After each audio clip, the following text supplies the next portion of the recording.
8 तकनि ते नंढी चूंड थी जंहिंमें 6 ते पीटीआई ऐं 2 ते पीपल्स पार्टी कामयाबी माणी। बिलावल भुट्टो ज़रदारी पंहिंजे ट्वीट बयान में चयो आहे त कराची ऐं मुल्तान अलविदा पीटीआई।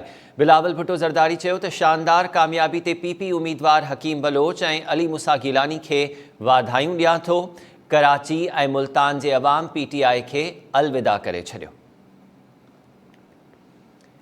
इन खां अॻूणे सदर आसिफ अली ज़रदारी बि पंहिंजे कामयाब थियल उम्मीदवारनि खे वाधायूं ॾिनियूं। पीपल्स पार्टी चेयरमैन ऐं परदेही वज़ीर बिलावल भुट्टो ज़रदारी पंहिंजे ट्वीट में इहो चयो आहे त कराची ऐं मुल्तान अलविदा पीटीआई।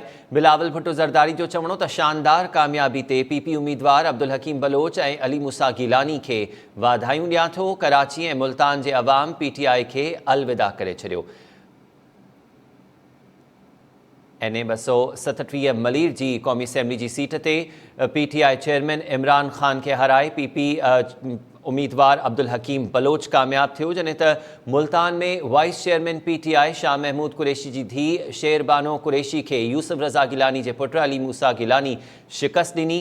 पंहिंजे 2 उम्मीदवारनि जी कामयाबी ते बिलावल भुट्टो ज़रदारी बि पीपल्स पार्टी उम्मीदवारनि खे वाधायूं ॾींदे ट्वीट बयान में लिखियो आहे त कराची ऐं मुल्तान अलविदा पीटीआई।